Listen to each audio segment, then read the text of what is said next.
membahas juga terkait dengan tarif bongkar muat, tapi waktu itu kita mengundang hanya PGM saja, karena memang pada waktu itu konteksnya adalah permasalahan tarif antara operator dengan pihak PGM ya, perusahaan bongkar muat terkait dengan komponen tarifnya.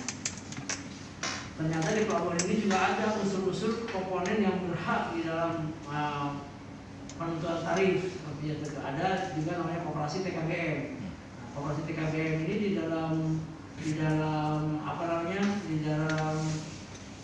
kesepakatan tarifnya yang selama ini berjalan sepertinya bukan berdasarkan tarif yang sesuai dengan peraturan perundang-undangan, gitu ya.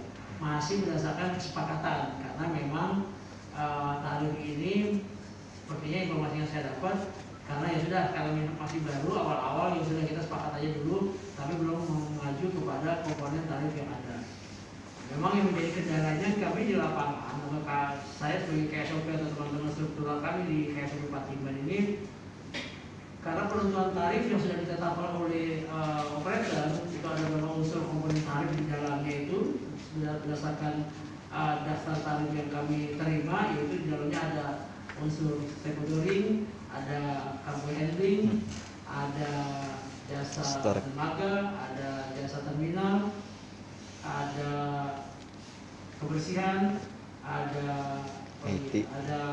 lasing, dan ada IT. Nah, komponen itu apakah perhitungan tarifnya kepada siapa yang dibayarkannya ini? Nah, ini yang sebenarnya menjadi agenda pembahasan, gitu ya.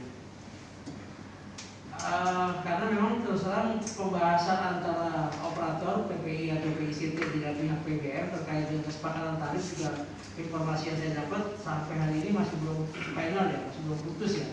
Berapa sih hak yang bisa diberikan PBM kepada operator atau operator kepada PBM dan sebaliknya ya, itu belum putus. Nah, sekarang ada satu komponen lagi nih, komponen operasi namanya, komponen operasi TKBM yang berdasarkan surat yang dikirim kepada kami dari Koperasi TKBM itu tanggal 12 April ini, dari Koperasi TKBM kepada Kepala Kesehatan dan Otoritas Pelabuhan Kelas 2 Patimban,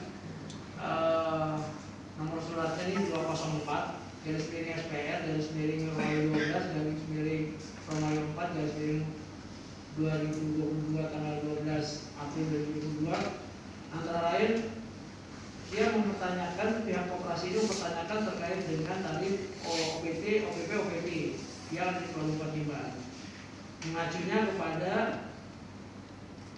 PM 35 tahun 2007 tentang pedoman perhitungan tarif pelayanan jasa bongkar muat barang dari dan ke kapal di pelabuhan.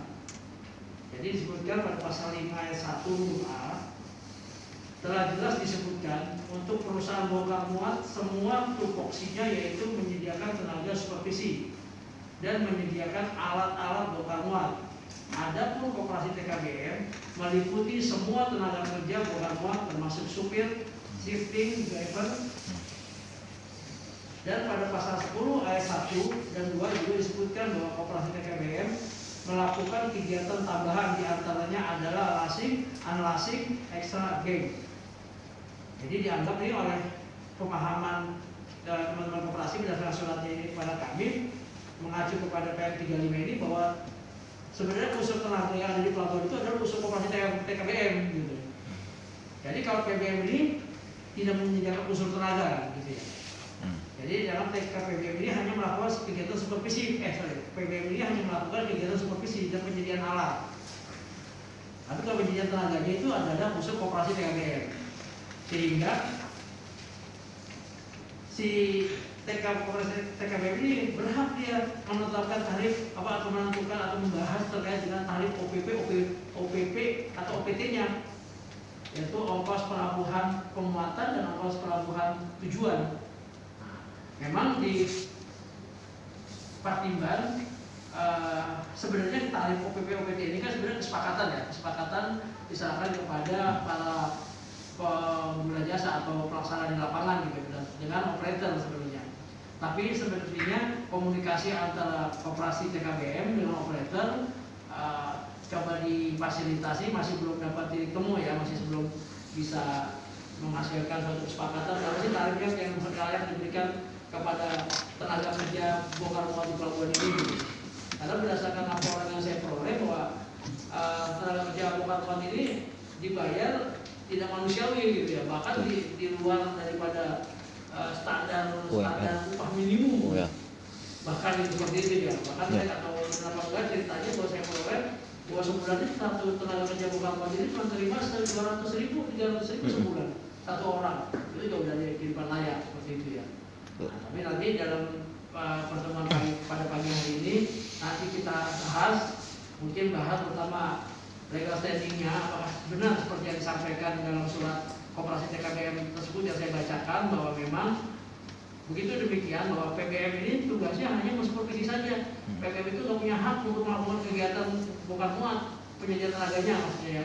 Penyediaan tenaganya berupa driver, petugas asing dan asing tadi harusnya ada di TKBM gitu. Jadi PBM itu hanya tugasnya mensupervisi dan menyediakan peralatan dalam suratnya itu ya.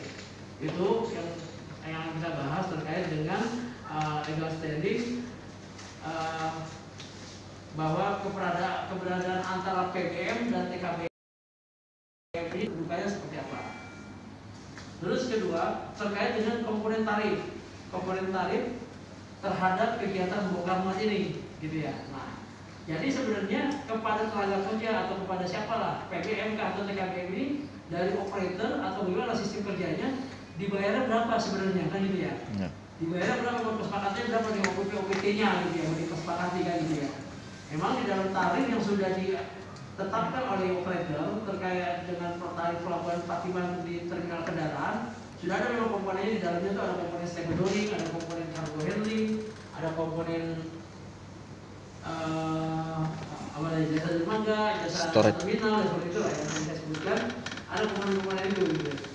Dari komponen-komponen itu apa yang bisa diberikan kepada si tenaga kerja ini? Berapa nilai yang berhak dia peroleh terhadap kerja bongkar muat ini di dalam melaksanakan kegiatannya. Ini agenda kedua yang akan kita bahas gitu ya. Saya berharap teman-teman yang hadir di sini establish ke Pak. Jadi ada 2 job description kita di KT. Yang pertama ini stevedore dan yang kedua cargo handling Pak. Cargo handling ini di dalamnya ada receiving, delivery, dan cargo loading. Untuk cargo handling ini memang kita berhubungannya sama terminal operator Pak. Berhubung sama terminal operator. Jadi pemilik barang itu ke terminal operator atau logistik, kemudian baru ke PBM. Ini flow yang pertama Pak. Ada lagi flow yang kedua, car maker langsung ke PBM, kemudian kami membayarkan ke logistik. Itu untuk di cargo handling.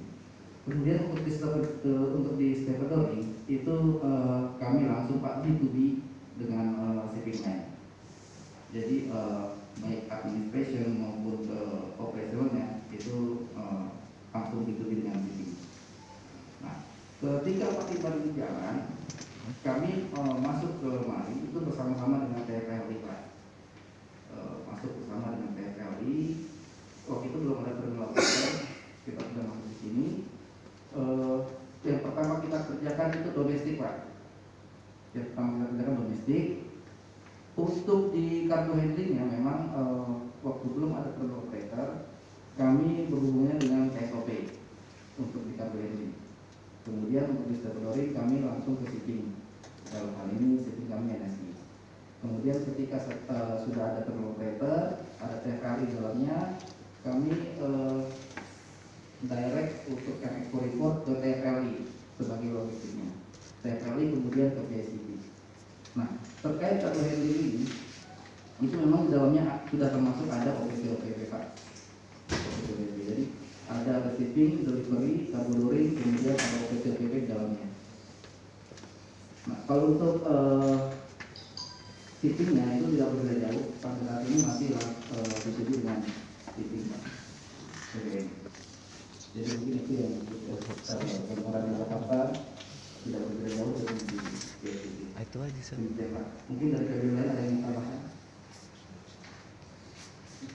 ini sebentar Pak, tapi pada BBM ya dari pemerintah atau dari sipil? Dibayarnya? Gini Pak, untuk OPT itu kan di dalam Pak, jadi itu dibayarkan oleh logistik Pak, ini dari kami.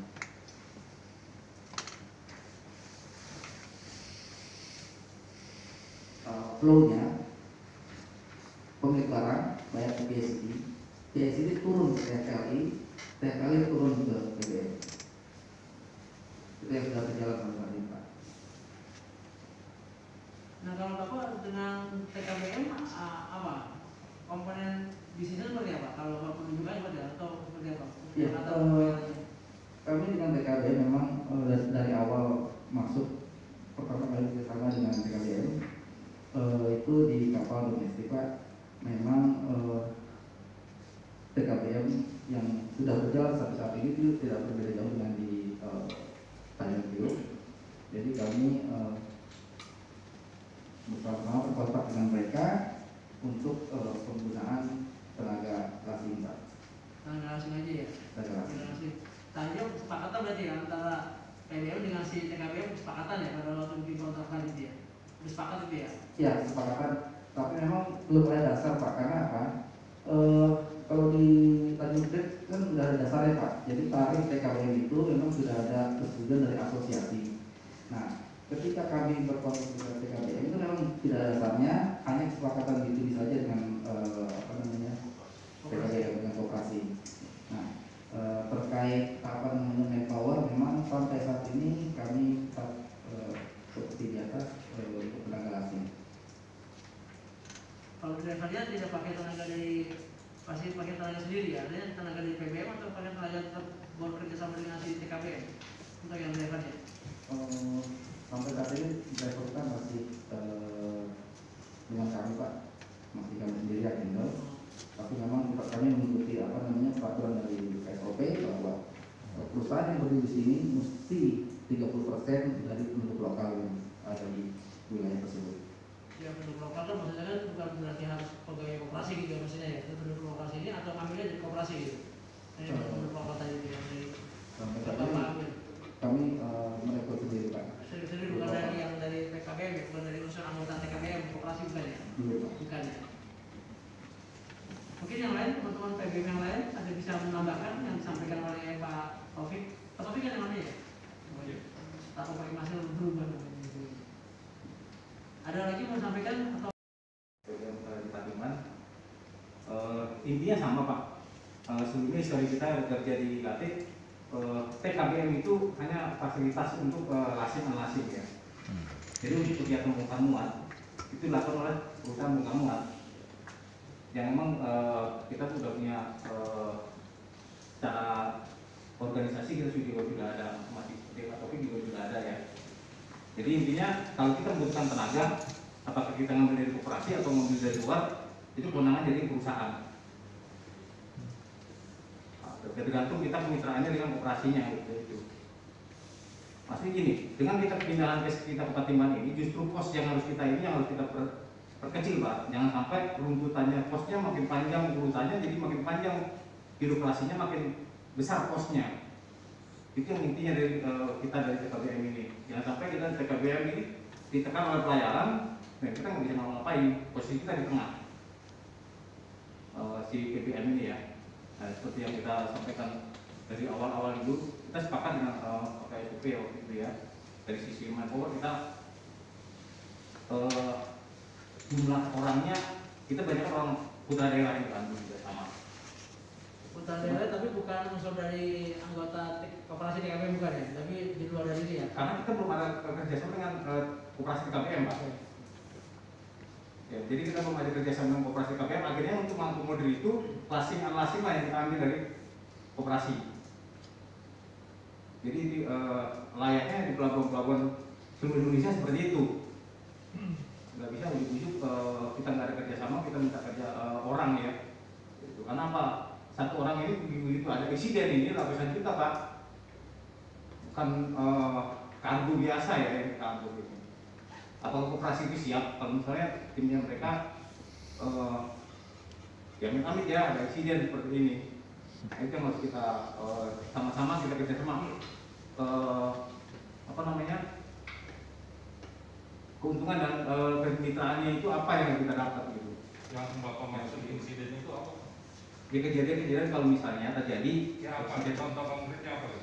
ya, misalnya ada kejadian unitnya nabrak kan kapal ya. Nah, itu. Jadi itu kan bukan kita nggak percaya dengan koperasi KBM ya. Kalau artinya ada mobilnya 120 juta, kita harus ganti 100 juta gitu. ya itu kan makanya di situ kan ada sisi berarti kesepakatannya gitu. Kita kerjasama dengan koperasi itu B2B artinya. Untuk mengakomodir itu sementara ini yang kita ambil adalah dari masing-masing kita ambil Pak untuk koperasinya. Nanti masalah dikembangkan itu yang udah kerjasama ya silakan aja.